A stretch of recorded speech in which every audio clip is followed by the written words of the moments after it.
vez aqui estamos, né, reunidos, agradecidos da oportunidade desse encontro abençoado, onde tantos confrades aí,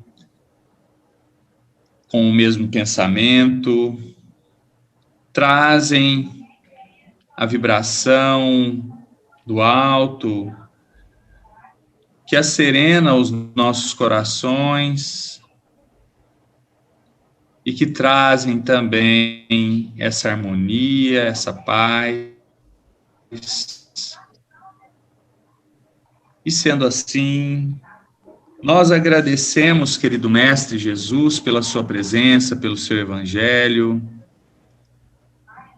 que nos ilumina e nos ampara, e que descortina para todos nós esse horizonte tão belo, através da doutrina espírita.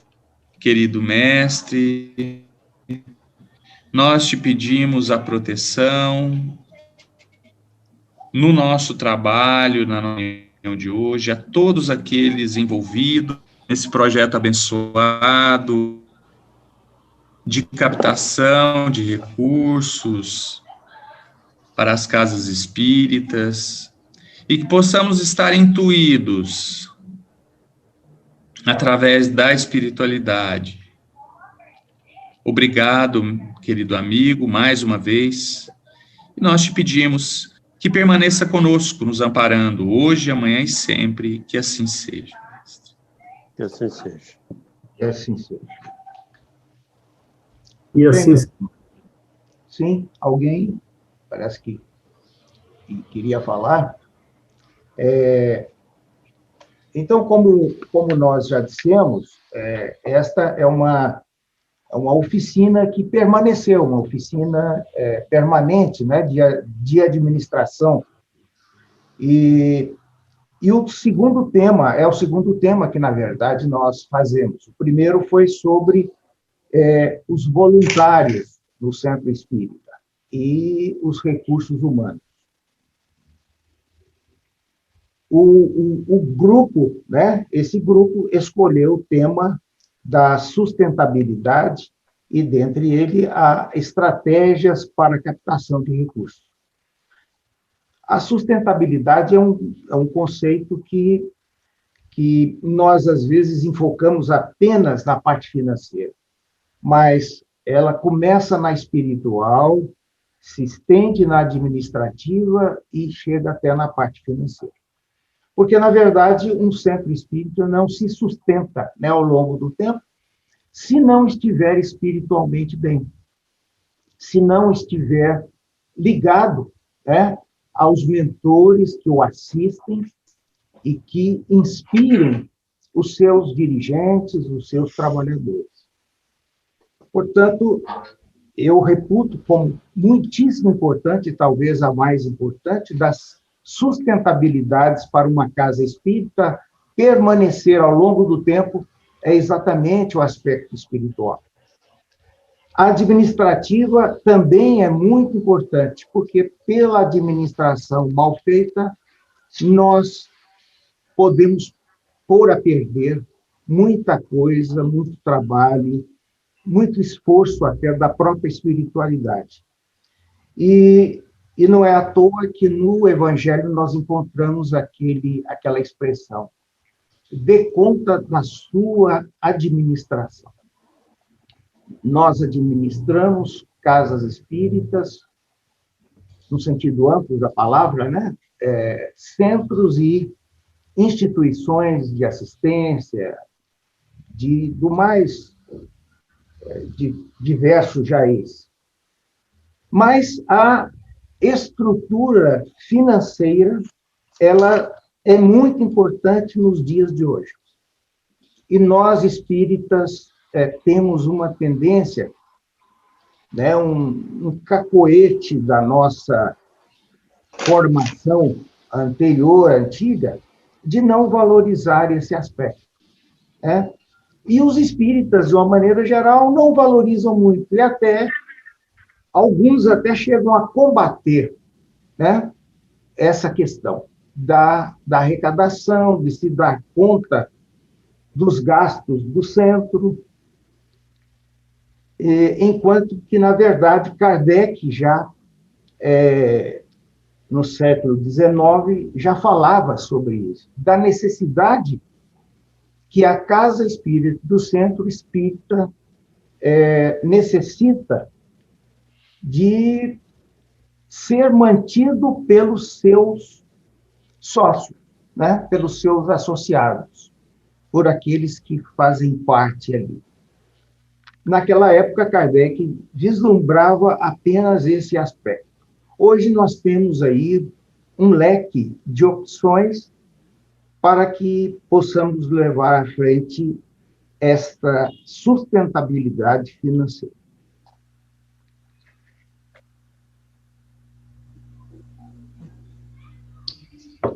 Então, para falar inicialmente sobre essa questão, que eu acho que é muito vasta, eu vou apresentar a vocês a nossa irmã Michele, que ela me mandou um mini currículo, mas meio máximo, não foi mínimo, né? Porque o currículo dela, de fato, é grande. Mas a nossa irmã, ela é mestre em gestão de empresas pela Fundação Getúlio Vargas, MBA internacional em gestão de empresas de Lisboa, Portugal, MBA em gestão empresarial da Fundação Getúlio Vargas, MBA em gestão comercial e inteligência de mercado pelo IPOG, pós-graduação em orientação educacional e docência universitária da Universo, especialista em marketing e estratégia pela Universidade Autônoma de Assunção, graduação em administração, pesquisadora de Harvard Business School, especialista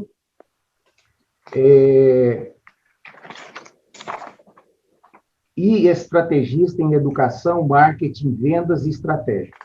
Atua com docência e como consultora empresarial nas áreas de marketing, vendas, estratégia, estruturação organizacional, recursos humanos, desenvolvimento, Missão especial, organização e área de educação.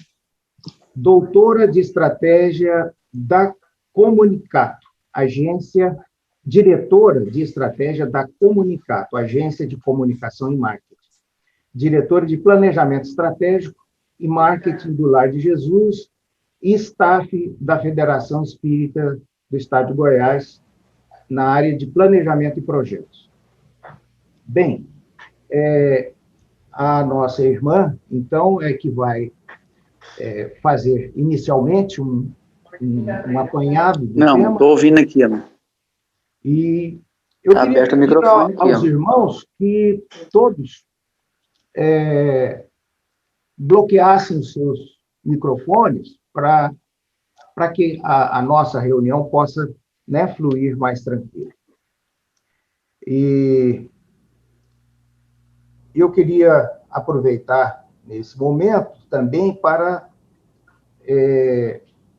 nos referirmos à presença da diretoria executiva da FEEGO, que está, na verdade, patrocinando, né, este evento, trazendo aí esta oficina para todos nós, porque, na verdade, dentro das propostas da atual diretoria executiva, havia, sobretudo, aquela que é de atenção ao centro espírita.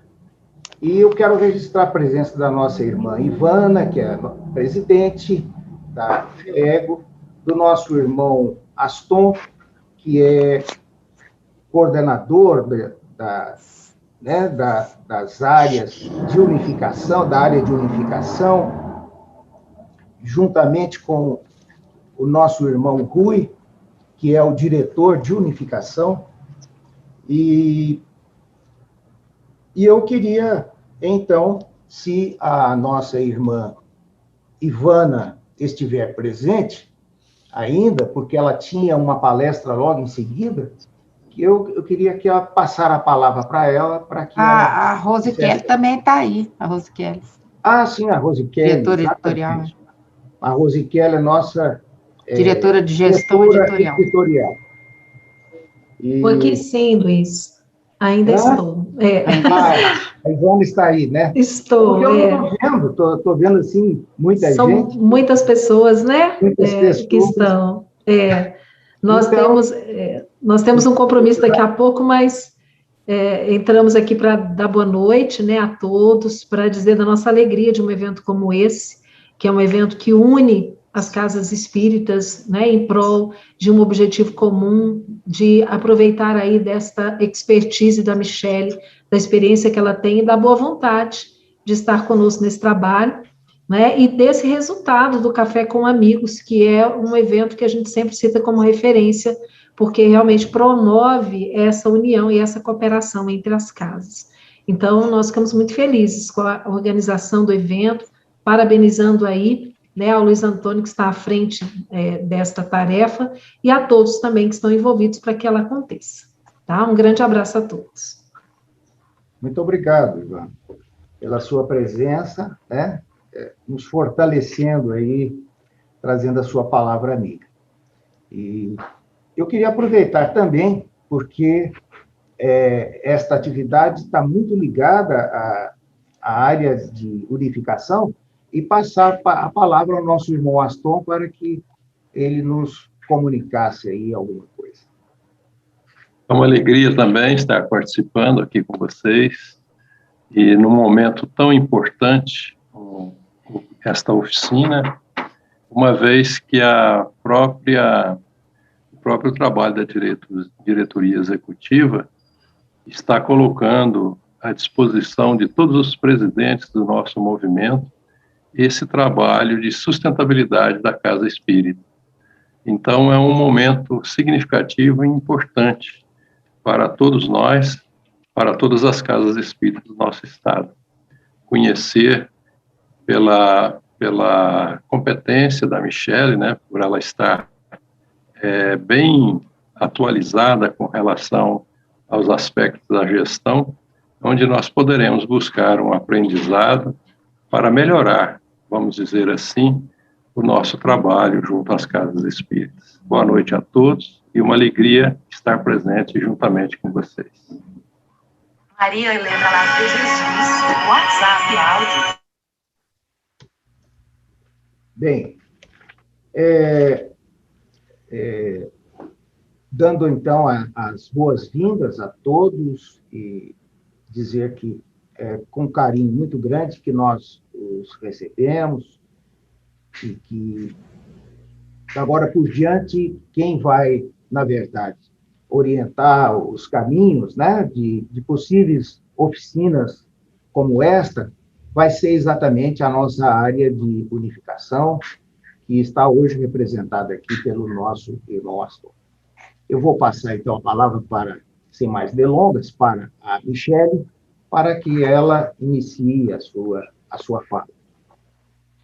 Ok, boa noite a todos. Queria dizer que é uma honra estar aqui, agradecer ao Dr. Luiz pelo convite, é uma responsabilidade, né? Afinal de contas, tem vários irmãos aí de vários centros, os meus líderes todos estão presentes aí, do lado de Jesus e da federação, então preparamos aqui um material para que a gente possa, de fato, contribuir com vocês. Bom, esse material que eu preparei, ao final eu vou entregar para vocês. Eu não vou entregar agora, porque senão vocês vão ficar lendo, antecipando, e eu queria que a gente prestasse atenção nessa discussão que nós vamos promover, tá? Dr. Luiz começou falando hoje sobre a questão, o aspecto administrativo das casas, né? Quando a gente fala de administração, retomando lá nos princípios, foi perguntado para Fayol, que é o pai da administração, o cara que criou, né, os processos administrativos, quais eram os 4 pontos fundamentais para um gestor. E ele resumiu em 4 verbos: planejar, organizar, dirigir, que hoje a gente trata esse verbo como liderança, como liderar, né, e controlar. Então, quando eu estou falando de gestão, eu preciso ter consciência, e não importa qual é o departamento. Se é um departamento de captação de recursos, se é o departamento de marketing, se é de RH, se é o de grupos mediúnicos, a gente está falando desses 4 pilares, tá? E aí, por que eu estou dizendo isso? Porque nós sabemos que o planejamento de captação de recursos especificamente, que é o assunto de hoje, ele não é uma situação comum em instituições que não têm fins lucrativos, e em especial em casas espíritas. É algo que ainda não está na rotina e no cotidiano, né, de instituições desse sentido. E aí, falando de planejamento, só lembrando o conceito, né, do que é planejar, é a gente sair de um ponto que a gente se coloca agora para um ponto no futuro do que se deseja. Então, vamos dar um exemplo em relação a casas espíritas. Desejamos fazer um projeto com crianças abandonadas, um exemplo. Certo, então eu vou sair desse ponto que hoje eu não faço, para um momento segundo que faremos. E aí você começa a traçar quais são os caminhos que você precisa percorrer em relação a esse segundo ponto, que é atender crianças abandonadas. Ok. E quando eu estou falando deste caminho, eu estou falando de gestão de recursos. E recursos não é, como muito bem lembrado o Dr. Luiz, apenas os recursos financeiros. Basicamente, quando eu estou fazendo um planejamento de captação de recursos, eu preciso contemplar 4 pontos fundamentais: recursos financeiros, recursos humanos envolvidos nesse projeto, recursos tecnológicos envolvidos nesse projeto, e um recurso que a gente às vezes se esquece, que é o tempo. Tempo também é um recurso, cada vez mais escasso, né? Então eu tenho que contemplar tudo isso. Por que isso é importante? Vou fazer um exemplo aqui fora do contexto da casa espírita para poder a gente entender bem. Digamos que você pretende fazer a comemoração do seu aniversário, e falta um ano para o seu aniversário, e você quer fazer uma super festa. Como você tem um ano para poder chegar a esse objetivo, você tem um tempo bastante razoável para você juntar os recursos financeiros, para você contratar pessoas, para você ver a estrutura onde você vai fazer e tudo mais. Agora, se você decide hoje fazer uma super festa de aniversário, e seu aniversário acontece no sábado, você tem menos tempo. Consequentemente, todo o planejamento que você podia fazer de ir juntando dinheiro aos poucos, não vai ser possível. Então, você vai ter que desembolsar um volume muito grande de uma vez. E como você não vai ter tempo para poder preparar tudo, negociar com o fornecedor, organizar com cautela, você provavelmente vai ter um gasto maior financeiro por conta dessa incapacidade de tempo que você tem agora. Planejamento de captação de recursos é a mesma coisa. A gente não pode ficar pensando em planejar para poder segunda-feira já ter resultado, porque não funciona dessa forma. Mas a gente já tem que começar agora, porque senão nunca vai ter o resultado que se espera, tá? Bom, então como que a gente começa esse processo de planejamento? É igualzinho o que a gente faz em casa, né? Então, cada um de nós temos hoje uma receita, que são a soma dos nossos salários, das coisas que você tem de receita, como aluguéis de imóveis, aposentadoria, enfim, pensão, mesada, seja o que for. Você tem lá um volume que nós chamamos de receita. E você tem um outro volume, que é onde você empenha a sua receita, chamado de despesa, que são as suas contas, as contas da casa, que são as contas de viagem, que são investimentos que você faz. Eu queria comprar um carro, eu vou fazer uma reforma na casa, enfim. E aí você distribui essa receita nessas contas. Bom, tudo bem, certinho. Tem gente que vai sobrar dinheiro no final do mês. Não tem acontecido na minha casa e provavelmente em várias casas esse negócio de sobrar o dinheiro no final do mês, né? E aí é que entra o ponto de captar recursos. Então, a partir do momento que começa a faltar o recurso para cumprir com as minhas obrigações de custos e despesas que eu já contraí e os investimentos que eu quero fazer, eu preciso buscar outras fontes de receita, né? Então, algumas pessoas vão dar aula, vão fazer artesanato e vão vender, vão lá na 44 comprar roupa e fazer um movimento de venda. Enfim, as pessoas vão achar algumas alternativas para poder cobrir essa despesa que a receita não contempla mais. O planejamento de captação de recursos precisa começar dessa forma. Então, qual que é a primeira atividade que a Casa Espírita precisa desempenhar? Ela precisa listar todos os custos que ela tem, todas as despesas que ela tem, sejam fixas ou sejam eventuais. No mês de janeiro se paga o seguro, ou se paga o IPTU, ou no mês tal a gente tem um veículo, a gente paga o IPVA, em novembro e dezembro paga 13º. Ok, então você vai colocar em cada um desses meses esses valores que são direcionados nesses meses que tem uma despesa extra. E aí, a partir disso, quando você colocar todas essas despesas listadas, você vai conseguir entender qual é o volume de despesas que você tem e qual é o mínimo que você precisa captar. Lembrando que uma casa espírita, ela não tem uma receita fixa, mesmo que ela promova vendas e faça algumas coisas, como nós vamos ver daqui a pouco. Mas ela tem uma receita que ela é flutuante. Então, precisa ser criado ações para que se garanta isso, porque senão a gente chega na casa espírita e vai lá para um momento na reunião mediúnica ou na palestra pública e tal, e de repente acaba a energia. Aí, de repente, você vai ao banheiro e não tem um sabonete, enfim, você começa a não ter uma capacidade de estrutura para receber os frequentadores e aí muito menos da condição de trabalho para os voluntários, os trabalhadores que tem na casa de vocês. Bom, beleza. Dito isso, identificando as despesas que você tem em cada um dos meses, a gente precisa, então, começar a pensar nessas questões da captação. Quais são as ações, quais são as estratégias que vão ser criadas para que você consiga manter, né, a casa. Nós sabemos que é um assunto delicado, que muitas vezes algumas pessoas nem gostam. Eu já discuti sobre esse ponto com alguns colegas de outros centros, inclusive, sobre a delicadeza, né, da pauta. Entretanto, cada vez mais, principalmente no Café com Amigos, foi percebido a dificuldade que essas casas enfrentam e que seus presidentes, aqueles que estão à frente, enfrentam no sentido de manter as estruturas funcionando. Então, vamos começar aqui com a primeira estratégia, né, que eu vou colocar aqui para vocês, que é talvez a mais utilizada, a mais convencional, a que mais feita, mais encontrada nas casas espíritas, que é a doação, que são as pessoas, né, pessoas físicas ou jurídicas que fazem doação.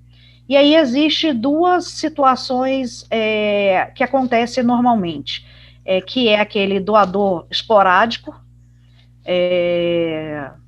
Existe muito, assim, a pessoa recebeu um dinheiro extra e quer fazer uma doação. Se a gente estivesse falando em outros tipos de religiões, eu iria até falar que tem algumas pessoas que às vezes fazem uma promessa, né, e falam, se alcançar a graça, eu vou doar.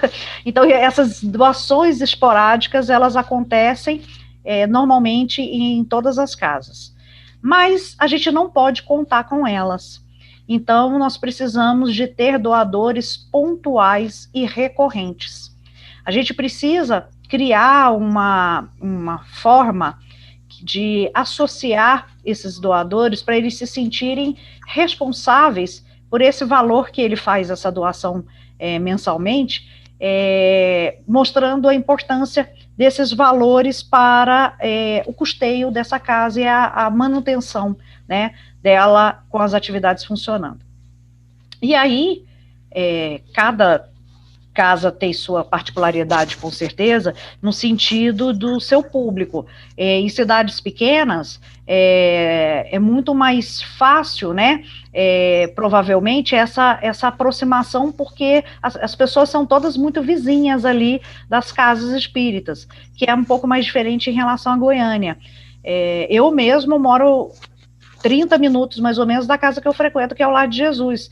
Então, se eu morasse mais perto, eu estaria certamente, mais envolvida fisicamente falando, e com certeza teria muito mais percepção da necessidade da doação, né? Bom, mas sendo qual for a característica da sua casa, você precisa achar mecanismo para poder fazer isso. E aí, você fazer, de repente, solenidades, entregar carteirinha de associado, criar mecanismo como, por exemplo, um clube de fidelidade, né, uma coisa assim, por exemplo, a Vila São Contolengo, eles fazem uma característica mais ou menos assim. Então, as pessoas vão doando, e de tempos em tempos, de acordo com a periodicidade da doação e o volume, a pessoa recebe um brinde, é uma camiseta, é um chaveiro, que serve como estímulo para esse doador, né? É como se ele estivesse sendo premiado por ser um doador, como se eu estar lembrando a ele a importância dele dentro da casa. Colocar o nome dele no site, se ele quiser, né, porque tem algumas pessoas que gostam de fazer as doações de forma mais anônima, apresentar os relatórios mensais ou anuais das atividades, para que ele possa olhar e falar assim, nossa, olha que o meu pouquinho, o tanto que ajudou para todas essas ações, para todas essas atividades que o centro faz. A gente, normalmente, nos centros, nós fazemos muitos eventos. Então, de repente, entregar um ingresso. Quando você entrega um ingresso, claro que isso tem que ser planejado para poder você também não ter o seu evento todinho com pessoas que você está presenteando, né? Quando você entrega um ingresso, a pessoa, para ir ao evento, ela naturalmente vai comprar pelo menos mais um para o acompanhante dela, né? Então, você já estimula também na questão do evento. Bom, é muito importante também manter esse cuidado do doador, e a gente fica muito pensando nos frequentadores da casa, né? Mas pensar também em empresas. As empresas também podem ser doadoras. Vamos falar um pouquinho de marketing social. O marketing social é um mecanismo que as empresas utilizam para divulgar as ações que fazem de responsabilidade social. Dentre essas atividades de responsabilidade social, tem, né, na área ambiental, tem na área da saúde. Vocês estão vendo agora, nesse momento de pandemia, muitas empresas doando álcool em gel, respiradores, enfim, isso faz parte tudo do programa delas de responsabilidade social. E aí elas divulgam, né? Elas colocam no site delas, às vezes elas colocam nos produtos, e isso é muito interessante. Então, organizar a casa para que ela possa proporcionar um benefício, né, para esse doador. Eu falei das pessoas físicas que ganham uma camiseta, um chaveiro, um brinde e tal, e na pessoa jurídica tem que ser uma coisa que, de fato, traga algo em termos de visibilidade. Então, vamos dizer que eu sou diretora de marketing de uma empresa, e já fui em alguns momentos e tive essa experiência de ter que buscar, dentro da missão da organização, dentro do objetivo naquele momento, buscar alternativas para poder patrocinar, né? Então, eu estou buscando, por exemplo, uma instituição que faça um trabalho com mães solteiras. Eu sou diretora de marketing de uma empresa que trabalha com medicamentos, e eu quero associar minha marca a um projeto com mães solteiras. Ótimo, então eu vou buscar, e aí eu vou usar esse projeto, porque eu, organização, não tenho tempo de fazer lá dentro da minha empresa, vou usar esse projeto como forma de levar minha marca junto ao projeto, dando dinheiro, ou dando produtos, ou dando algum outro tipo de recurso, inclusive até fazendo uma campanha de endomarketing, uma campanha dentro da empresa, para gerar voluntários para esse projeto. Enfim, isso é possível. Mas é preciso que as instituições que desejem fazer esse tipo de trabalho estruturem de forma a ter o que oferecer para essa empresa, tá? Vou falar uma empresa, uma instituição que faz isso muitíssimo bem, e vocês já devem ter visto isso em vários lugares, que é a Fundação Abrinq. A Fundação Abrinq, ela oferece um selo para as empresas que patrocinam, né, os seus projetos, no sentido de dizer que aquela empresa é amiga da criança. Então, dependendo da cota de patrocínio que você escolhe, enquanto empresário para participar, você tem acesso a algumas possibilidades de divulgar que você está dentro do projeto, que você ajuda crianças a terem um futuro melhor. Isso, em termos de mercado, considerando uma empresa que está patrocinando, os clientes dela veem com muitos bons olhos, né? E claro que o projeto tem que estar alinhado aos valores da empresa. Então, isso é muito importante, tá? Outra coisa que é muito fundamental, e a gente discute muito isso lá no Lar de Jesus, inclusive, é a questão de novos doadores. Buscar novos doadores, e não necessariamente são pessoas que frequentam a casa. Muitas pessoas doam porque são simpáticas ao projeto, são simpáticas à causa do espiritismo, mas às vezes elas nem são espíritas, às vezes elas nem frequentam casa nenhuma, mas elas são simpáticas a isso, então elas fazem doações para poder ajudar alguma situação específica, e aí é que está a necessidade de fazer campanha de doação. E o que significa campanha? Campanha mesmo, né? Igual que a gente faz campanha para vender ingressos para os eventos, fazer campanha. Então tem que ter posts nas redes sociais, tem que fazer o panfletinho para disparar para o WhatsApp, tem que pedir para os trabalhadores, encaminha para os seus grupos, para os seus amigos e tal. E aí, nesse distribuir de materiais, né, a gente consegue sensibilizar algumas pessoas. E aí essas pessoas passam a participar como doadores. E aí é de diversas formas também. Ele pode ser um doador financeiro, ele pode ser um doador de gêneros alimentícios, de produto de limpeza e tal, e ele pode ser um patrocinador de um aluno, se for uma instituição que tem escola, né, ele pode ser um patrocinador de um curso, enfim. E ele também pode ser um doador de mão de obra. Nós temos alguns projetos onde tem pessoas que são voluntárias e que não são nem espíritas, que não são participantes da casa e que não são espíritas, mas que participam do projeto porque se atraíram com o objetivo da causa daquele projeto. E aí a gente precisa manter a boa prática do relacionamento com esse doador. Não importa se ele é uma pessoa física ou uma pessoa jurídica, né? A gente precisa ter esse controle desses recursos. Então a área de captação de recursos tem que monitorar tudo que foi doado e para casa e tudo como que foi distribuído, para poder informar as pessoas de uma maneira geral. E aí a gente pode fazer um negócio chamado, que vocês devem receber de muitas instituições, de empresas, etc., um negócio chamado newsletter, né? Você manda aquele e-mail contando como são as atividades que estão acontecendo na casa, as novidades, e o que foi feito com o que foi arrecadado. E aí as pessoas vão se sentindo parte. Vou dar um exemplo do que é sentir parte, usando um exemplo assim completamente diferente, para vocês perceberem como a gente tem. Eu não sou psicóloga, mas alguém que é aí no grupo vai entender isso que eu vou estar colocando e pode até explicar isso melhor depois. Mas, por exemplo, quando começa Olimpíadas, você treinou para estar na Olimpíada? Não. Você patrocina alguém que está na Olimpíada? Não. Mas na hora que um brasileiro ganha uma medalha, a gente sente um negócio bom, não é? você não participou de nada do projeto dele, você não sabe, às vezes você só vai conhecer ele porque ele ganhou uma medalha, mas na hora que ele ganha, você fica assim, caramba, eu sou brasileiro, você se sente parte daquilo ali. É a mesma coisa quando eu faço uma doação e eu percebo que eu fiz parte. Não interessa se eu doei R$5 ou se eu doei R$5.000, eu olho para aquele projeto e falo assim, nossa, um pouquinho de mim ajudou naquilo ali acontecer.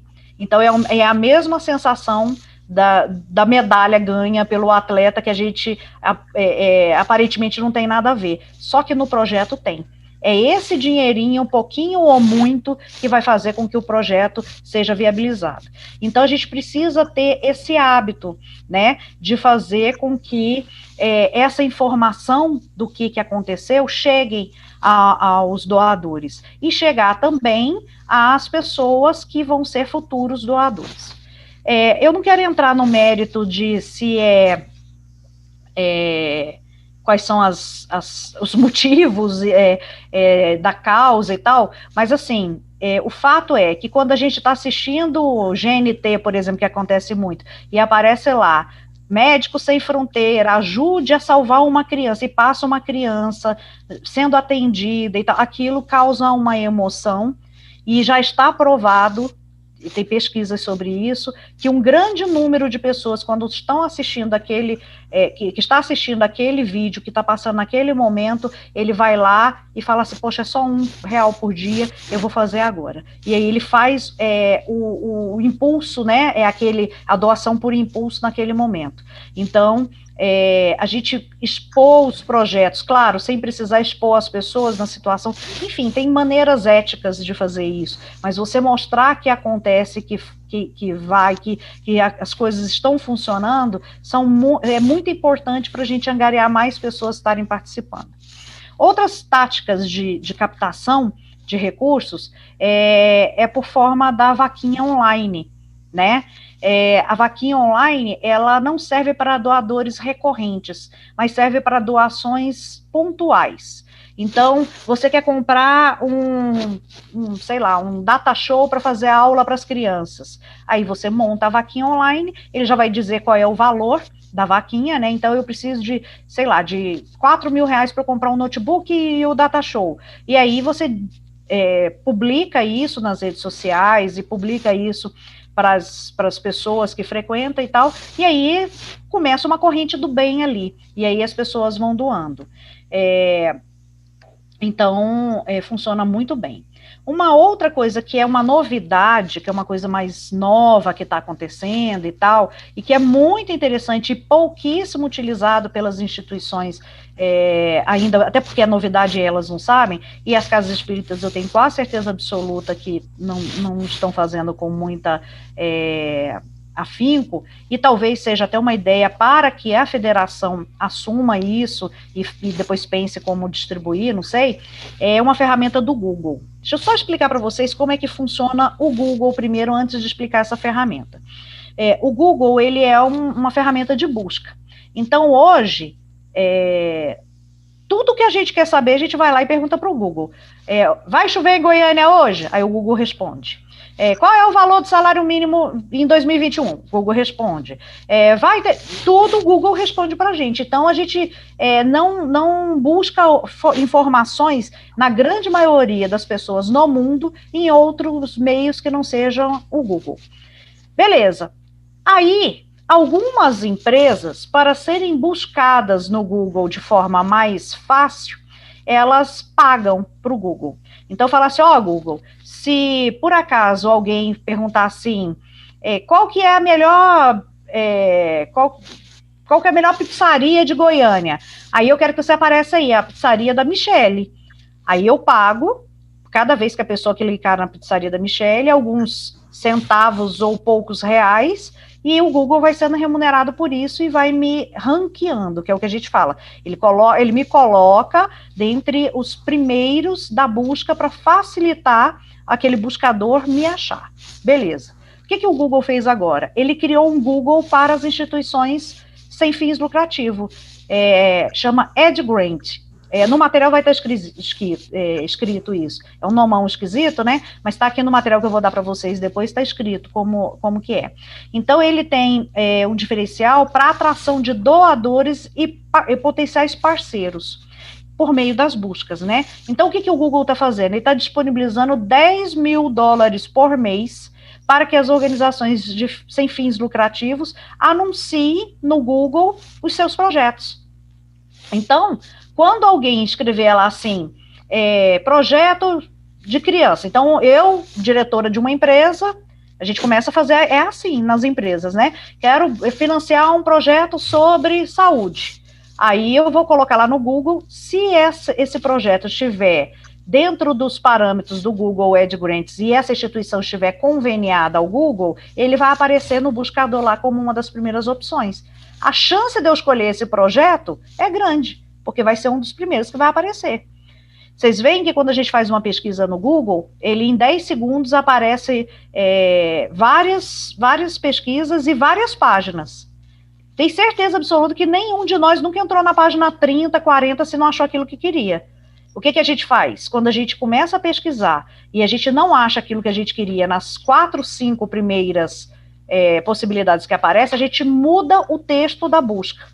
Então, estar entre os 4, 5 primeiros é fundamental para poder a gente ser escolhido como um projeto viável, tá? Então, essa é a primeira dica que eu vou dar para vocês no sentido de captação via doação. Agora eu vou falar sobre captação via projetos, que é a segunda dica. Tá? Lembrando que eu separei 8 para a gente conversar. Bom, as casas espíritas podem também captar recursos por meio de projetos. Algumas já fazem isso com bastante maestria e outras talvez nem saibam que isso é possível, né? Existem 2 formas que eu pesquisei aqui. Uma a gente chama de projetos incentivados e o outro a gente chama de editais. Então, vou falar dos projetos incentivados primeiro, que são projetos incentivados por incentivo fiscal, por governo federal, municipal e estadual. A gente tem que ir identificando em cada uma das esferas para poder a gente ver quais os nossos projetos que se encaixam com esses incentivos que eles estabelecem, né? Bom, e aqui eu estou colocando um em específico que não é utilizado por muitas casas, e hoje, inclusive, foi uma discussão que a gente teve lá no grupo do Lar de Jesus da diretoria, que é o imposto de renda, né? Então, o governo federal, ele disponibiliza parte do que estaria, né, vinculado à questão do imposto para a distribuição, para incentivar que projetos sejam financiados, projetos culturais, de esporte, de saúde, enfim, direcionados muito para o fundo do idoso, do adolescente, com pessoas de deficiência e outros também. Lei Rouanet, Lei do Esporte, também tem algumas coisas direcionadas para pessoas que têm câncer, enfim. E aí, no material, eu coloco, inclusive, os detalhes. Que pessoa física é até 6%, que pode ser no decorrer do ano inteiro que você pode fazer, e quem for fazer na declaração de pessoa física, fazer no momento, deixa eu só voltar aqui, porque eu fico embananada aqui. Quem faz retido na fonte, faz o ano inteiro, então pode fazer a doação de até 6% durante o ano na questão do retido na fonte. Já no período que estamos agora, na declaração que a gente faz todo ano, é até 3%. Na pessoa jurídica, é 1%, que pode ser feito, mas tem que ser nas empresas que estão no regime de lucro real. Mas, para isso, tem um porém. A instituição tem que estar certificada pelo SEBAS. Tem que ter esse certificado SEBAS. E aí agora eu vou pedir para a Isabela já ir se organizando em relação ao vídeo que eu pedi para ela para passar para a gente, para vocês verem que a Receita Federal está, inclusive, incentivando que as pessoas façam essas doações. a Receita Federal fez um vídeo e falando sobre exatamente isso que eu estou falando nesse momento, incentivando. Então, não adianta apenas as pessoas solicitarem se as casas não estiverem preparadas para isso, tá bom? Então, Isabela, solta para a gente aí, para a gente assistir, por favor. Se você faz a sua declaração de imposto de renda pelo modelo completo, Tá ouvindo? saiba que você pode destinar até 3% do imposto devido para os fundos dos direitos da criança e do adolescente e até mais 3% aos fundos do idoso, diretamente no programa do imposto de renda. Não tem erro. O próprio programa faz os cálculos para você. Na aba Fichas da Declaração, selecione Doações diretamente na declaração, clique em Novo, escolha o fundo desejado, nacional, estadual ou municipal, e preencha o campo Valor até o limite disponível para doação.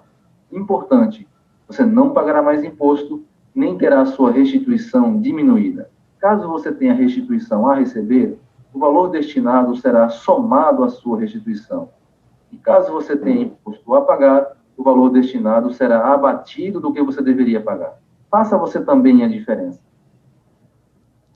Então, observem que eles estão fazendo, inclusive, campanha exatamente porque pouca gente está usufruindo, poucas instituições estão usufruindo e poucas pessoas estão doando até por falta de desconhecimento, de conhecimento mesmo, uma questão de desconhecimento. Então, agora, lembra que eu falei que tudo é uma questão de planejamento? Nós não conseguimos, simplesmente, neste momento, fazer a questão da doação já agora nessa declaração. Se a instituição que você quer doar não estiver vinculada, tiver certificada, tiver o certificado SEBAS. Alguém me fez uma pergunta, e aí eu queria saber se o vídeo respondeu, se não respondeu, enfim. Respondeu sim, Michele. Então tá bom.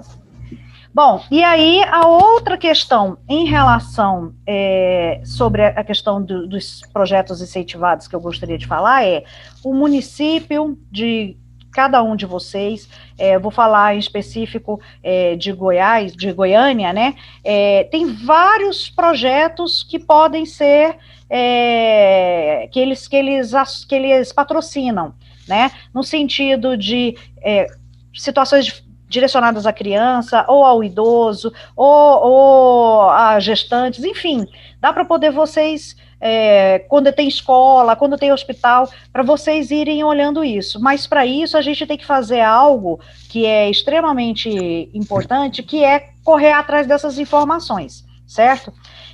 A gente não vai conseguir, por conta da limitação do tempo de hoje, mas a gente pode manter nessa questão do grupo, se vocês acharem que é relevante, essa prática.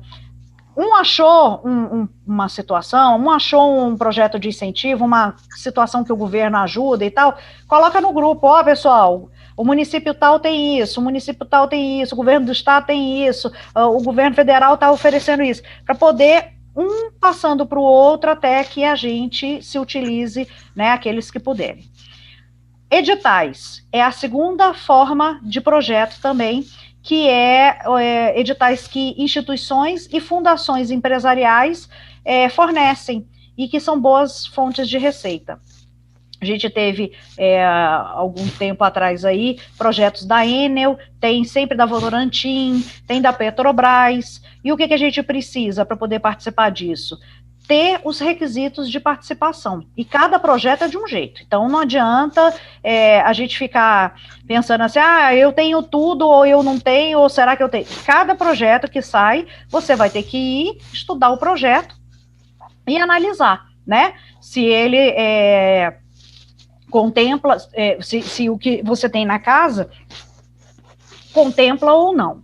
Bom, enfim, como que a gente pesquisa os editais? Existem alguns sites que oferecem diariamente os editais que são abertos. Eles normalmente cobram para fazer isso. Então, se a gente quiser pagar, de repente, se organizar em termos de federação, de regionais, enfim, e pagar e ter acesso a isso e distribuir para todo mundo é uma ideia. No Lar de Jesus, hoje, a gente faz, eu já fui da captação de recursos, né? Hoje eu não estou mais com essa pasta, mas eu ainda continuo com esses alertas. O Google oferece uma ferramenta chamada Google Alerta. Se você escrever Google Alerta lá no Google, ele vai te dizer os caminhos para fazer. É via seu Gmail. Então, dentro do Gmail, quem tem o e-mail do Google, se não tiver, tem que fazer, porque é só via Gmail, você coloca as palavras-chave, né? Então, eu escrevo lá editais, projetos, ONGs, e tudo que sai diariamente sobre relação a essas palavras, o Google me manda um e-mail falando, alerta, saiu sobre isso, né? Hoje, por exemplo, saiu um edital, deixa eu só pegar aqui no meu Gmail aqui para poder comentar com vocês. Eu não consegui abrir, porque ele está dentro, e aí eu não tive tempo para pesquisar ainda, ele está dentro foi um jornal que publicou, e aí esse jornal, para poder você ler a matéria, você tem que pagar, tem que ser assinante do jornal, aí eu não consegui. Aí ele fala assim, que tem uma empresa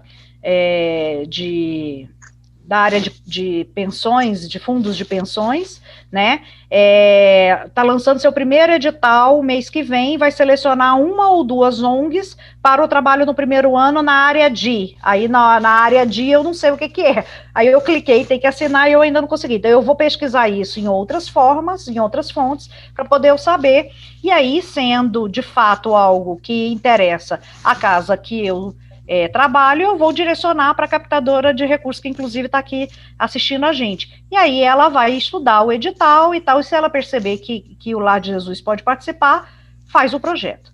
Bom, e aí eu quero falar uma coisa muito importante, porque eu falei sobre a questão do recurso pessoas, né? É muito importante, quando a gente fala de captação de recurso, a gente ter uma pessoa dedicada a isso. Ela pode ser uma pessoa voluntária e ela pode ser uma pessoa que se paga, né, que a instituição paga para poder trabalhar com isso. Essa é uma figura. A outra figura, que pode ser a mesma ou não, vai depender, né, da capacidade da pessoa, da instituição, enfim, que é o projetista. A pessoa que faz o projeto é uma pessoa que tem que entender muito dessas situações, dessas nuances aí de legislação. E tem que estar com muito costume em relação à casa. Existem pessoas, eu coloquei isso no material também para enviar para vocês, que vivem disso, que vivem de fazer projetos. E aí ele vai atrás, ele capta o recurso, ele monta o projeto, ele vai atrás, e aí ele cobra como uma comissão pelo trabalho dele, de 10% a 15% do valor do projeto. Ou seja, ele não tem remuneração fixa, mas quando sai o projeto, então ele se torna uma pessoa extremamente envolvida, porque ele quer receber, né? Então, uma vez que ele quer receber, ele se torna completamente envolvido no sentido de essa captação de fato acontecer, essa concretização do repasse de fato acontecer, tá? Terceira dica, outra forma de captar recursos que é muito comum e todas as casas provavelmente já fez ou faz com frequência é a questão dos eventos, né? Os almoços, os jantares, eventos de noite de autógrafos, enfim, os eventos como um todo, e que estão bastante prejudicados em relação à questão desse momento que a gente está vivendo. Eles são boas fontes de arrecadação, mas são fontes limitadas. E para que ele seja interessante, é necessário que o máximo possível do que vai ser usado nesse evento seja doado. Então, a gente está com um evento agora que é uma feijoada. Então, se a gente tiver que comprar o feijão, as carnes, a couve, o não sei o que e tal, e pagar a pessoa que vai fazer, e se a gente tiver que fazer tudo isso, não vai sobrar, né? Então, precisa, quem for elaborar o evento, a casa que for elaborar o evento, ter esse cuidado de ter uma equipe que vai fazer a captação de doação dos materiais que vão ser utilizados no evento. Depois, uma equipe que vai trabalhar a parte de venda dos ingressos. Outra equipe que vai trabalhar na execução do evento, e aí vai. E às vezes eu sei que, como eu falei lá atrás, o recurso chamado gente, né, o recurso humano é muito restrito, é muito limitado. E aí termina que o mesmo que doa é o mesmo que vende o ingresso, que é o mesmo que faz a comida, que faz o negócio. Enfim, a gente sabe que isso acontece. Até nas casas maiores isso também acontece. E aí a gente tem que ir buscando alternativas, né? Então, por isso que lá atrás eu disse, a captação de recursos também está vinculada à captação de voluntários. Uma coisa está atrelada à outra, porque você precisa de pessoas para poder fazer esse movimento. Embora exista uma área responsável, essa área não capta sozinha. Ela precisa de ter pessoas ajudando, certo? Próxima dica, dica 4, que são os bazar e os brechó. Os bazares e os brechós. Quem tiver professor de português aí me perdoe a falta de concordância. Normalmente, são áreas que demonstram muito interesse das pessoas no sentido de compra, né? Então, quando a casa consegue se organizar no sentido de receber as doações, separar, porque também, assim, a gente tem que ter o cuidado de prospectar essas doações, não é de roupa que não serve para nada, porque tem gente que doa a roupa que não serve para outra pessoa usar, não é nesse sentido, roupas, móveis, eletrodomésticos, produtos eletrônicos, livros, peças de decoração, enfim, que possam ser vendidos em bazar ou em brechó, né? E aí até eu coloco aqui o seguinte, a gente ter esse cuidado de cuidar desses espaços como se fosse uma loja de shopping. Está organizado, está limpo, ter promoções, a iluminação e a ventilação ser adequada. Por quê? Porque você está promovendo uma possibilidade de venda para as pessoas que elas estão deixando de comprar numa loja oficial. Então, isso ajuda. Uma coisa muito interessante também em relação à questão dos brechós e bazares é a questão que, eventualmente, a Receita Federal ela faz doação para essas instituições, para essas casas, de produtos apreendidos, né? Produtos que foram apreendidos porque tinha sonegação fiscal, enfim, produtos que eles apreendem, e aí aquilo que pode ser doado, porque tem coisas que eles incineram, porque pirataria ou droga, coisa assim, que não vai para frente, mas aquilo que pode ser doado, eles fazem, e aí as casas se beneficiam de oportunidades de fazerem feiras com esses produtos que aí não é nem usado, são produtos novos, né? Então é muito importante a área de captação de recursos se organizar nisso. Eu deixei para falar uma questão de eventos agora, porque eu queria falar junto com o próximo tópico, essa parte de eventos, a parte de brechó, e aí, que é a quinta dica, que são as vendas de produtos. Então, fazer a boutique. Hoje em dia, eu quase não estou dando aula mais nas universidades, mas quando eu dava, a gente fez uma pesquisa muito grande, porque é extremamente curioso aos alunos dizer que algumas igrejas, instituições religiosas, têm áreas de marketing, né? Então, eles ficam muito curiosos em relação a isso.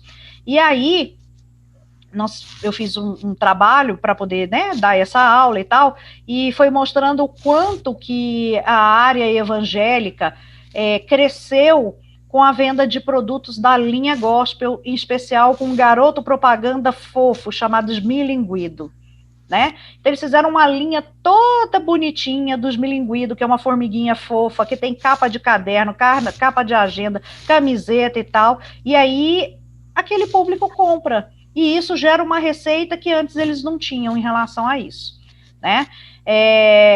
Mas você pode também ter vendas, ter uma cantina, vender alimento, você pode ter vendas de artesanato, estimular, como vários têm, inclusive na nossa instituição tem, enfim. E aí, só completando aí, falando do sucesso que é a venda nas boutiques, né? Aí a Igreja Católica, percebendo que estava perdendo muitos frequentadores por conta dos miliguidos, foi feita uma pesquisa e perceberam isso. A Igreja Católica também montou sua linha, existe uma linha toda direcionada, até tem a Nossa Senhora que bordada nas blusas e tal, que é bem, bem interessante isso. E aí, recentemente eu conversando com um menino que trabalhou comigo, ele trabalha numa empresa que faz esses produtos para a Igreja Católica, e ele fala o volume extraordinário de vendas que eles têm com as marcas que são vendidas dentro das igrejas, das paróquias, né, por conta disso. Então isso é muito interessante. E aí eu queria falar sobre 3 pontos, que aí eu vou voltar lá no eventos, no brechó e na venda de produtos, que é a venda pela internet, que é o e-commerce. É importantíssimo a gente pensar no e-commerce para a venda dos ingressos dos eventos, para a venda dos materiais que estão no brechó e para a venda dos produtos das boutiques. O e-commerce, o custo, ele tem um custo de implantação. Hoje dá para fazer um e-commerce aí em torno de R$2.000, R$3.000, tem uma manutenção baixa, em termos de custo, né, em torno de uns R$200 mensais, que o programador provavelmente vai cobrar, e o trabalho maior é da equipe de ficar colocando ali os produtos, mas não tem vendedor, não tem... você não precisa, inclusive você pode trabalhar com o estoque do fornecedor quando a gente está falando de boutique, né? Então eu fiz a pedido da bolsinha, né? Do estojo, que agora é época de início de aula, eu fiz o pedido do estojo. Você nem precisa ter em estoque para você já vender, você só precisa ter a organização de explicar o processo logístico de entrega. Se você falar que em 15 dias está na pessoa e fez as contas, bom, se em 5 dias chega do fornecedor para mim, e de mim saindo de mim até o cliente gasta 3 dias, se eu colocar 15, eu tenho aí uma margem de 7 dias de segurança, fica tranquilo, né? Só falando mais uma coisa em relação a eventos que eu me esqueci na hora que eu estava falando. Estamos em pandemia. Algumas casas tiveram a grandeza de pensar em situações criativas como o drive-tour. Né, que é importantíssimo para esse momento que a gente está vivendo. E aí vários continuaram, a gente tem um exemplo do Segal, que fez vários eventos ano passado, e já deve estar com a sua programação esse ano também, considerando essa questão do drive-tour. Mas queremos falar também sobre eventos, criar eventos pelo YouTube, que o YouTube dá essa possibilidade. Quem tem mais de 1.000 inscritos no YouTube pode fazer eventos e solicitar doação, fazer as doações lá pelo meio do YouTube. E você pode também fazer e criar um QR Code que vai direcionado para uma ferramenta de pagamento que vocês tenham. E aí eu quero falar sobre essa questão de ferramenta de pagamento. Eu já tinha mostrado para o Dr. Luiz há um tempo atrás, eu fui apresentada a uma ferramenta de pagamento de um parceiro que trabalha comigo com outras coisas. Ele fornece para mim, para os meus clientes, algumas ferramentas de tecnologia, aplicativo, essas coisas, e aí ele estava me mostrando isso, e na hora eu olhei e falei assim, nossa, isso daria muito certo lá para o lado de Jesus, e aí eu estou trazendo para vocês. Onde a gente organiza doadores, possibilidade de enviar para as pessoas, pelo WhatsApp ou por e-mail, formas para que ela tenha, uma programação, na verdade, para que ela tenha o hábito da doação. Então, esse seja um estímulo. Igual uma vez, eu doei uma vez para o Médicos Sem Fronteiras, e todo mês eu recebo a comunicação deles, um boleto deles, e isso estimula para que eu venha a doar outras vezes, né? E qual que é o problema do boleto para uma casa espírita? É porque se você fizer um boleto no banco, ele te cobra um valor na emissão, né? Então, você emitiu o boleto, ele te cobra um valor, normalmente, entre R$4,50 a R$6 cada boleto emitido. Essa plataforma, ela só cobra, que é em torno de R$2,50, se o boleto for pago. Essa que é a grande vantagem. que você não paga pela emissão, mas pelo pagamento do boleto. Então, se você recebeu R$100 de doação, vai ficar R$2,50 para o fornecedor da ferramenta. E apenas isso. Na verdade, ele até cobra outros valores, mas eu fiz uma conversa com ele, negociei, falei para ele, ó, eu estou entrando para a federação agora, para ajudar as casas, para poder criarem projetos e tal. Ele falou assim, não, então, para esse tipo de projeto seu, para esse público que você vai apresentar, a gente só cobra o boleto no pagamento. Então, aqueles que quiserem, numa segunda oportunidade que não vai dar tempo da gente falar hoje, eu apresento a ferramenta, mostro como funciona, e se vocês acharem que é interessante, vocês entram direto em contato com o fornecedor. Eu vou pedir até para ele criar um código, que aí eu passo para vocês, para ele identificar que vocês estão sendo via a minha fala, e aí conseguirem não pagar a outra taxa que ele cobra lá, pagando somente o boleto no pagamento. Bom, em relação à venda de produtos, se a gente tem uma boutique, vocês podem vender em outras plataformas que a gente chama de marketplace. O que é um marketplace? São os mercados, por exemplo, o Mercado Livre, a OLX, a Loja Americana, todos esses são marketplace. Ou seja, eles dão espaço para pessoas que têm vendas muito pequenas, né, que têm volumes pequenos, anunciar nessas plataformas grandes. Tem que pagar, Michele? Tem, mas só paga se vender. É um comissionamento. Então, você coloca lá e se houver a venda, você vai deixar o percentual que eles cobram lá. Então, isso é muito interessante também. E, por fim, falando em vendas de produto, eu já tive essa discussão com algumas casas espíritas em relação a isso. Em especial no Lar de Jesus, a gente já falou bastante sobre isso, que é a central de vendas. Então, se a gente decidir, em vez de fazer cada um a sua boutique, por exemplo, a gente pode fazer uma boutique da regional fulana Goiás, ou das 3 ou 4 casas que vão se juntar, enfim. Por quê? Porque uma coisa, gente, é a gente fazer camiseta, 100 camisetas, isso tem um custo. Agora, se a gente fizer 3.000 camisetas, esse custo cai. E aí, consequentemente, a gente consegue ou melhorar o preço para o consumidor final, ou vender igual todo mundo vende, só que ter uma margem de lucro maior. Então, a central de vendas é uma realidade muito utilizada em muitos negócios e que favorece muito os ganhos, tá? Bom, sexta dica. Do jeito que tem a central de vendas, tem a central de compras. Michele, mas isso não é captação de recursos. Realmente não é. Mas tudo que a gente ajuda a reduzir aquelas despesas que eu falei lá no começo, que a gente tem que ter no planejamento, ajuda na sua liquidez, né? Ajuda você a sobrar um pouco mais de dinheiro. Então, do mesmo jeito da central de vendas, existem muitas instituições, muitas empresas organizando-se em centrais de compras, né? Então, tem uma central de compra, por exemplo, de papelaria. Em vez do Lar de Jesus comprar 5 resmas por mês, o Segal comprar 5 resmas por mês, o Eurípides Bassanufo 5, a gente, isso tem que se criar, isso tem que ser muito bem criado, os processos, as etapas, mas aí o que acontece? A pessoa que organiza a central, que é como se fosse um condomínio, tá? Ela estabelece assim, ó, ela passa no grupo e fala, ó, gente, hoje é dia de pedir resma. Aí todo mundo pede. E ela faz uma negociação coletiva. Isso diminui o valor, por conta da negociação, né? Igual a questão da camiseta. O frete, às vezes até uma questão de alíquota de imposto, porque aí vai pedir, às vezes, de um outro lugar. Enfim, isso é muito interessante. E dá para fazer tanto na compra de produtos como em serviços. Por que não ter uma área nessa central de compras contábil que atenda todas as casas espíritas?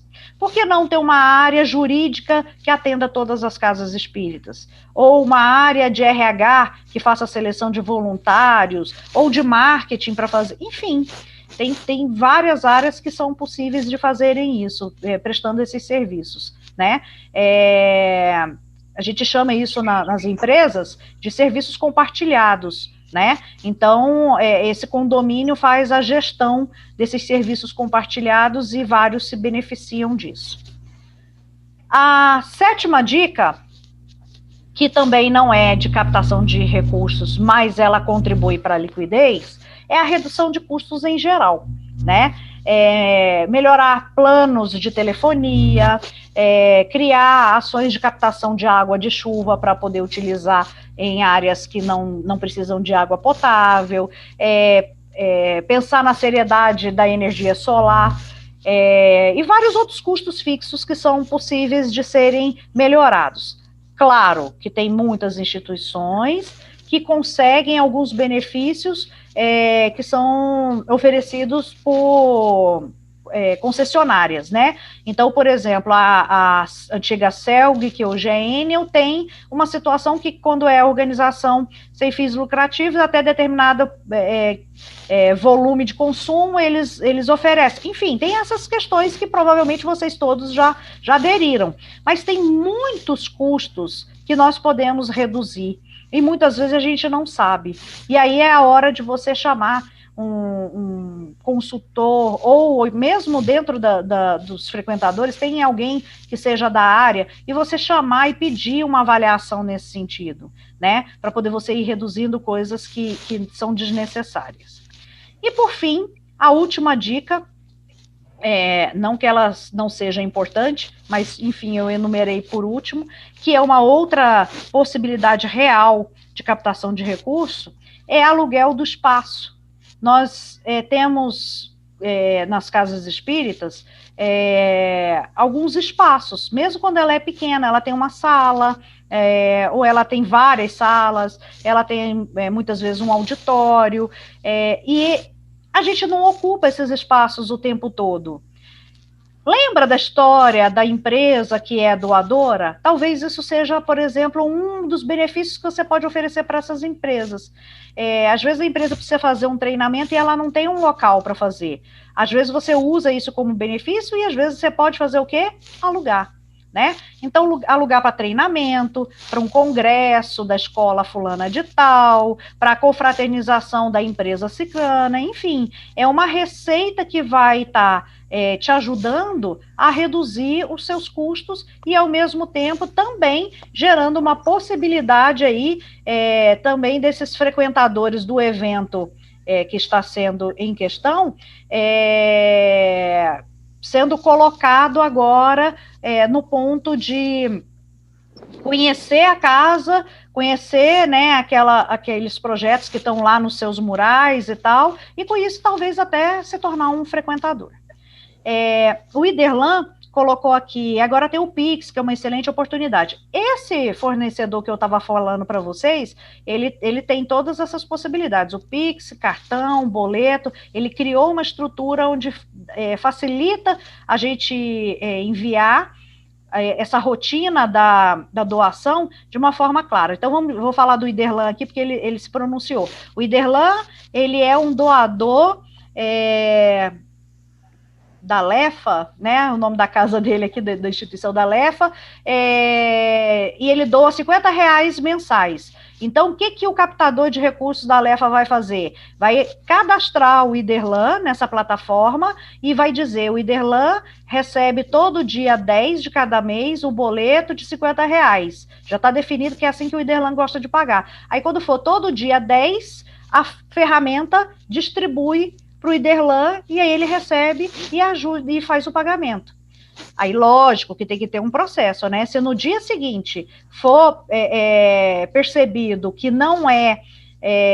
que não foi feito o pagamento, 2 dias, sei lá, o período depois da compensação, né? Que não foi feito o pagamento, esse captador, ele vai ter que buscar uma alternativa de entrar em contato. E aí, Iderlan, te mandei um boleto, não percebi que você pagou, posso te ajudar? Você quer que eu emita outro? Lembrando, não paga na emissão. Então, se o Iderlan esquecer 15 vezes, tudo bem emitir 15 vezes, que esse era o problema antes. Se a pessoa esquecesse, eu pagava na emissão, que os bancos tradicionais fazem isso, né? Essa ferramenta não tem isso. Alguém perguntou se é o Asas. Não conheço o Asas, mas não é um outro. E aí, numa outra oportunidade, eu passo para vocês e aí eu monto um treinamento mostrando sobre isso, que não vai dar tempo.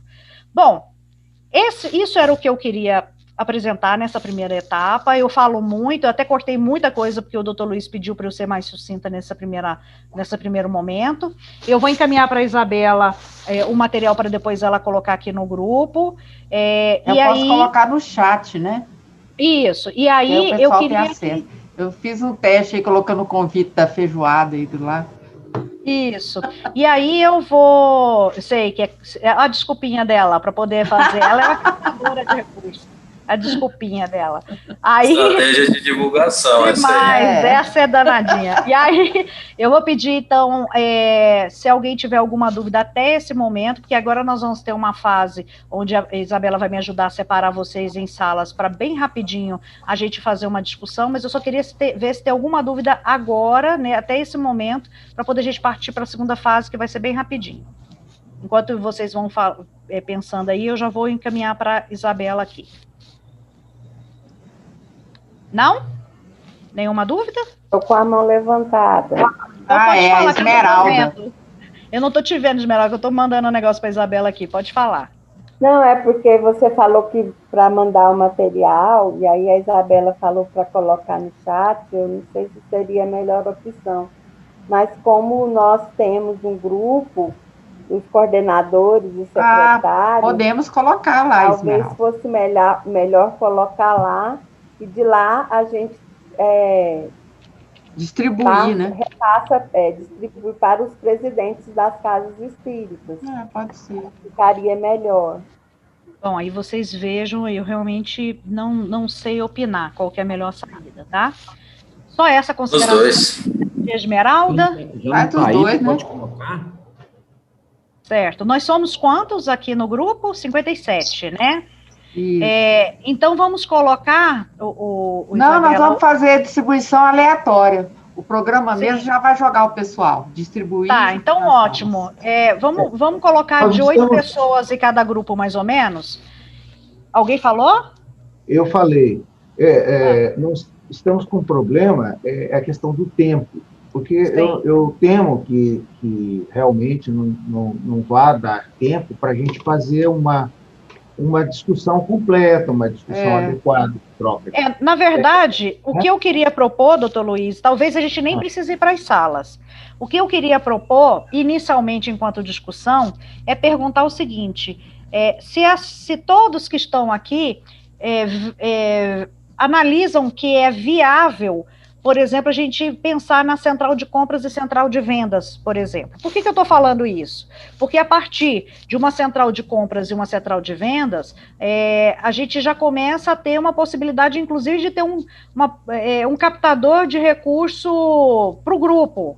Uma pessoa que vai estar trabalhando em cima de prospecção de editais e de projetos e tal, que aí, de repente, é uma situação que fica para o grupo inteiro, um exemplo. Então, eu só queria entender isso, se vocês analisam que há viabilidade, que vocês acham assim, não, isso não dá certo, as pessoas não vão contribuir, vai dar confusão, ou a gente não quer, não, o meu centro é muito longe, enfim... A gente entender se a ideia do coletivo, ela é interessante. Por quê? Porque a gente vai fazer essa oficina em vários outros momentos com a federação, né? Então, se a gente sai com um grupo que tem 56 pessoas, estou me tirando aqui para poder, né? Porque o meu voto não vai valer, mas que tem 56 pessoas, que de repente pode considerar que é uma ideia boa, a federação pode assumir isso como um fato para as outras apresentações que vão ter. Teria como fazermos uma votação aí, Isabela? Apresentar um... O quê? Tenho, eu teria que fazer uma enquete, né? Uma enquete. A enquete seria do quê mesmo? Que eu estou fazendo outra coisa aqui agora. A enquete é o seguinte, coloca assim, concordo sim ou não, né? Sim. vou fazer. Para a central de compras e central de vendas, concordo que há viabilidade, né, de montarmos uma central de compra e uma central de vendas, porque aí, com isso, a gente consegue identificar e aí trabalhar nas próximas etapas, na questão de captação de recursos, na construção disso, dessa central. E aí, enfim, né, a gente entendendo quais são os assuntos que eu disse aqui, que vocês querem que a gente aprofunde também. Vou adicionar, então, a enquete. Qual que é a pergunta? Se a pessoa considera que há viabilidade na montagem de uma central de compras e vendas. Michele. Oi. Um minutinho, por favor. Eu estou pensando aqui, central de compras, por exemplo, no nosso caso aqui, no nosso centro espírita, nós não podemos comprar nada sem nota fiscal. Sim. Quer dizer, isso vai gerar, no caso de quem organizar isso, a FEG ou quem seja, ou fazer algo extremamente informal, ou ter que se organizar também para comprar tudo com nota e revender tudo com nota. Né? Sim. Quer dizer, são aspectos burocráticos e legais que tem que ser pensado, né? Sim. Normalmente, é o Luiz Alberto que estava falando comigo? Sim. Luiz Alberto, normalmente, esses condomínios, ele tem um CNPJ que ele faz essa compra, e aí depois ele faz existe um processo que faz essa logística. Alguém abriu o microfone aqui. Tem um processo que faz essa logística, né? Bom, nesse momento é a gente pensar assim, seria interessante. É interessante? Beleza, então vamos, a partir disso, se for interessante, buscar estudar como que isso se daria em termos de legislação. Os lugares que fazem essa dinâmica, eles também precisam de nota fiscal, eles precisam também de apresentar prestação de contas, né? Então, não é algo que se faz de uma forma informal, não, é tudo muito formalizado, tá? Mas aí é aquele ponto. Se houver a viabilidade, a gente vai estar pensando em como fazer com que seja possível. Eu não sei se todas estão configuradas juridicamente e contabilmente da mesma forma, e aí ir analisando caso a caso. Por isso que a gente chama de planejamento. A gente tem a ideia e vai trabalhar em cima disso no sentido de criar a possibilidade. Michele, posso dar uma opinião? Claro. Eu, pessoalmente, acho muito interessante a ideia de centrais de compra e de venda, né? Mas me parece que, nesse momento, seria de se montar um projeto, para a federação, a diretoria de administração montar um projeto, deixando muito claro, deixando escrito o funcionamento, a lógica da coisa, ou seja, preparar um material que oriente as casas quanto à ideia. Isso. Porque, aí André, as casas terão melhor condição de dizer, olha, eu acho viável ou não. Para mim é viável ou não. A resposta, neste momento, me parece que será ainda um tanto incerta. Não será com o conhecimento de causa que as casas precisariam ter para dar um ok num projeto. O pessoal está votando aqui, vamos ver. O que acontece é o seguinte, André, o meu papel lá na federação é exatamente criar os projetos que ajudem na questão da gestão, né? E esse é um projeto que ajuda. Agora, se a gente faz igual uma enquete aqui, e vocês já colocam assim, não, eu não tenho interesse, não tem por que eu fazer o projeto. Essa enquete é para poder a gente levantar uma possível interesse de vocês na situação, porque assim, um projeto ele demora muito para ficar pronto. Né? Eu até concordo contigo, Michele. Desculpe. Posso atalhar? Pode concluir. Eu concordo contigo, mas, por exemplo, no nosso caso, eu sou obrigado a dizer não. Por quê? Porque nós temos uma diretoria colegiada. Eu não tomo decisão em nome da diretoria toda. Nem não, mas eu acho que ela está querendo saber aqui, só se teria... Se a ideia é boa, se a ideia é boa, entendeu? Você não está assumindo um compromisso, você está só dizendo se você acha que, até porque, o Wilton colocou aqui, poderíamos avaliar após conhecer o projeto em suas minúcias. Não existe o projeto ainda está apenas na minha cabeça, né? Então, ele não existe ainda. Eu estou só trazendo uma ideia que já acontece em outros lugares, dizendo para vocês que acontece. Entretanto, é uma das ideias que eu vou apresentar para a federação. Se eu chegar para a federação e falar assim, olha, federação, existe esse projeto, estou trabalhando nele, vai funcionar assim, assim, assim, e no dia da oficina, 30 casas, ou 40, ou 50, ou 5, disseram que acham também que é uma boa ideia. Aí sim, vamos aprofundar no projeto, vamos apresentar um a um, e aí sim, vamos ver quem vai aderir. Mas é apenas uma enquete no sentido de ver se vocês acham que é uma boa ideia, só nesse sentido. Não tem nenhum compromisso vinculado. Não tem nenhuma decisão, né? Isso é apenas a questão é viável estudar isso. É um levantamento de interesse, né? 71%. Não é de decisão, não. 71% dos presentes votaram e ninguém está votando mais. Já pode apresentar, né? Não, okay, eu não tinha votado, não. Ah, não votou, não? Não, agora que eu votei. Certo, então 75% dos presentes votaram. Aí. Ok. Pronto. Ok, então eu vou apresentar, deixa eu só printar essa tela aqui, vou apresentar para a federação, no sentido da gente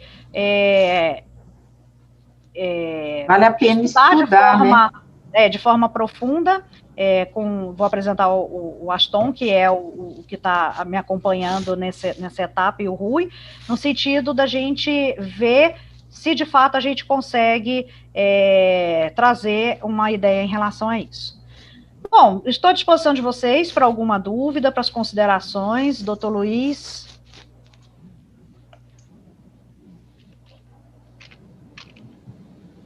Doutor Luiz, então, é com o senhor. Eu penso assim que não havendo, eu acho que ou há muita dúvida ou não há dúvida. Estou conseguindo organizar, né, até as... Eu acho que você trouxe... Estou com a mão levantada. É a Esmeralda. A Esmeralda.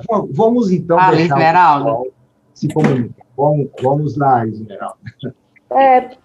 Porque eu gostaria de falar né, que nós não estejamos com dúvida ou sem dúvida. Acho que não é essa a questão. Eu acho que é amadurecimento de ideias que é necessário que seja feita. Então, a minha pergunta é se nós teríamos um segundo momento onde pudéssemos discutir melhor tudo isso que a Michele apresentou, como outras pessoas que me antecederam falaram, ou pelo chat, ou pela viva voz mesmo, de que é uma coisa que talvez seja melhor ser colocada para a diretoria toda das casas, amadurecer um pouco as ideias. Eu até fiquei preocupada, porque eu achei a ideia da proposta que foi votada aí, achei que era boa, e fiquei pensando, de repente, se não houver um entendimento muito bom, um amadurecimento muito bom, as pessoas poderiam votar pelo não. Que bom que votaram pelo sim. Mas acho que tudo é uma questão de ainda amadurecer, sabe? Tem coisas que não são realmente novidades, mas tem coisas que são novidades.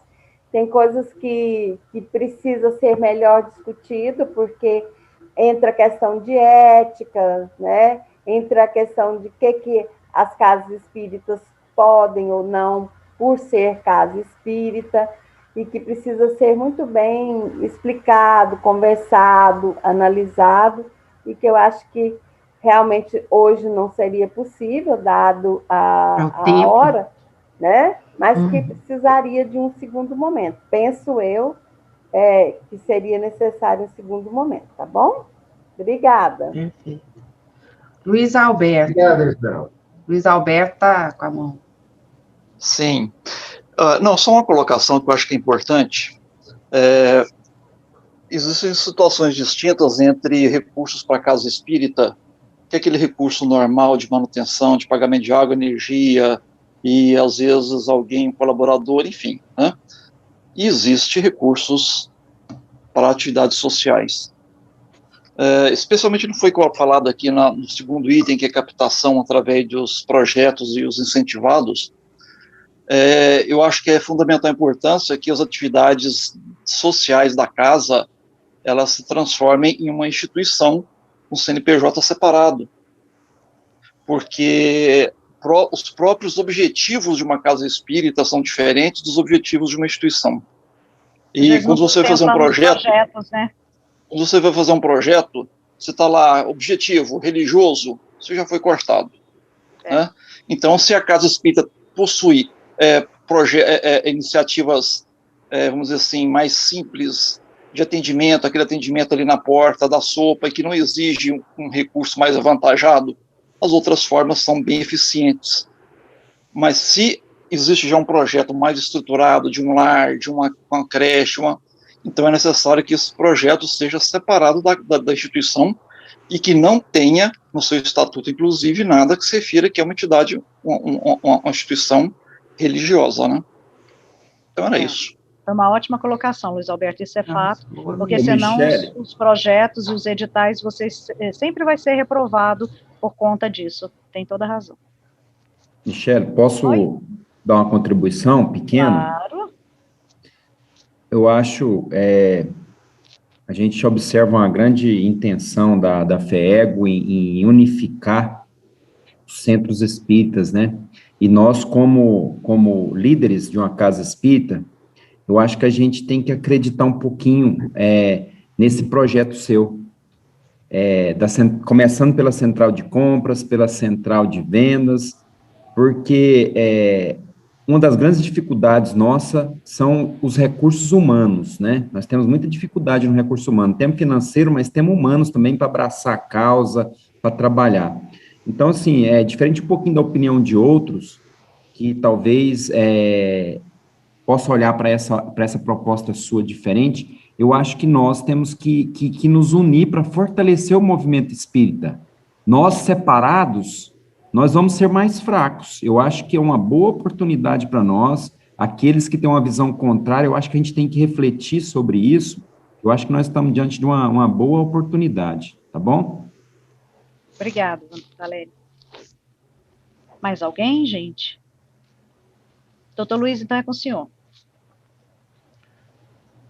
Bem, nós vamos, né, ter, eu acho que até um complemento para esta oficina, ter uma com maior debate. Eu acho que numa próxima a gente já comece a formação dos grupos e a circulação das ideias e a troca de ideias, de experiências, né, de reflexões, como a Esmeralda colocou, reflexões, cada um levar para a sua casa, e com o material que vai ser, inclusive, distribuído, né, eu penso que... E outra coisa, foi gravado essa oficina, foi gravada, e todos poderão ter acesso depois. Né? Eu vou disponibilizar amanhã mesmo. Isso. Então, os centros espíritas, todos aqueles que não tiveram acesso, não puderam estar aqui presentes, poderão também ver isso e levar esse debate. A intenção é essa mesma, gente, é a gente levantar as questões para debatermos em cada centro. Cada centro tem a sua autonomia para decidir aquilo que ele acha que é melhor para ele, né? As ideias estão aí. O que nós não podemos é permanecer assim infensos às ideias novas, às oportunidades que estão aí surgindo, né? E que precisamos de realmente refletir e não vamos assim dizer, não vamos aderir a qualquer movimento de oba-oba, não. Tem que ser algo muito bem refletido, muito bem pensado, né? E, então, em princípio, é isso. E nós, se não tiver mais ninguém para para dizer alguma coisa, eu perguntaria se o Aston gostaria de se pronunciar também. Sim, Luiz Antônio, gostaria sim. Uhum. Eu acredito que as ideias, elas têm que ser realmente debatidas, né? Agora, eu acredito que o nosso fórum de debate, ele tem que ser ampliado. Como nós vamos ter as reuniões, porque o nosso foco tem que ser o presidente da Casa Espírita, como a Esmeralda colocou. Esse material tem que ser levado às casas espíritas para que elas decidam o que é melhor. E se a federação teria condições de fazer esse papel de criar essa central. E como que seria isso juridicamente, se é possível e se tem como ser realizado. Agora, eu acredito que, como o próprio Luiz Antônio colocou no início, nós temos, a partir do segundo semestre, os encontros que nós vamos ter com as casas espíritas através das regionais. E ali seria o fórum de discussão disso. Porque aqui nós estamos representando, talvez não chegue a 5% do movimento espírita nesse grupo. Então, há uma necessidade de uma discussão mais ampla envolvendo as casas espíritas. Nós temos alguns coordenadores aqui, alguns presidentes de centro, mas nós temos que envolver realmente a casa, como o Valério colocou, fazer esse grande trabalho de união. E a proposta da federação, nesse primeiro momento, é realmente de fazer um trabalho onde nós vamos tentar fazer uma grande união do nosso movimento. Tanto é que está programado agora um trabalho onde nós vamos reunir todos os presidentes com a ajuda dos coordenadores e secretários que já estão sendo mobilizados para isso. Então, eu acredito que o segundo momento deveria acontecer nas regionais. E aí a gente faria uma programação, um trabalho, para que esse projeto que foi apresentado hoje, esse trabalho de captação, que vai ter uma área específica sobre isso, né? E com a Michelle na área de projetos, para que a gente envolva, então, no segundo momento, as casas espíritas. E o fórum seria as regionais. Porque se nós voltarmos à oficina aqui agora, nós vamos ter uma representação mínima do movimento espírita. E lá nas regionais nós vamos ter a totalidade da representação. Então muda totalmente o aspecto da coisa, né? Seria isso que eu gostaria de colocar, a gente levar a ideia avante, mas nos fóruns adequados, para que a gente tenha uma melhor participação das próprias casas espíritas através de seus representantes legais, que na maioria são os presidentes. Seria isso. Ótimo. Temos aí, então, as posições muito bem colocadas, né? E vamos dar prosseguimento da melhor maneira, no melhor bom senso possível, né? Então, vamos partir para o encerramento da nossa reunião e vamos fazer a nossa prece de encerramento, né?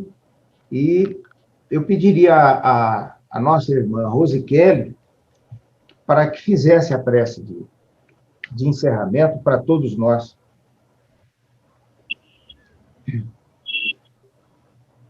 Queremos aqui, nesse instante, agradecidos pela oportunidade que nos envolve, em tantos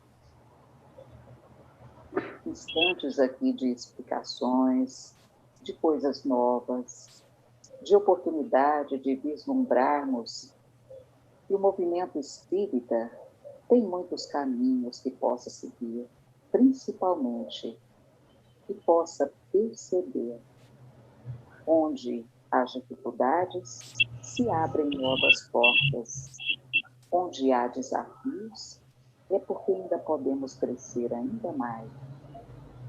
E agradecemos aqui a nossa querida irmã que pôde nos apresentar essas ferramentas tão oportunas e que tenhamos condições de abraçarmos, de nos envolvermos de envolvermos os presidentes das casas espíritas e de que todos nós possamos ter a oportunidade de alavancar essas ideias, convidando ainda mais nossos irmãos a estarem percebendo que é possível traçarmos novos caminhos, novos horizontes, através daquilo que aqui podemos sentir e perceber dentro de nossas capacidades o que é possível fazer. Muito obrigada, Mestre Jesus, pela oportunidade que nos envolveu nessas ideias novas. E assim encerramos com a tua permissão, hoje, agora e sempre. Que assim seja. Que assim seja. Que assim seja. Muito obrigado, gente. Então, Obrigada. Obrigada, boa noite. Obrigado. Boa noite a todos, pessoal. Muito obrigado. Boa noite a todos. Obrigada. Boa noite. Obrigada, gente. Boa noite, viu? Muito boa a reunião. Boa noite, gente. Muito obrigado. Boa noite, Valéria Vieira. Boa apresentação. Parabéns. Boa noite a todos. Obrigado.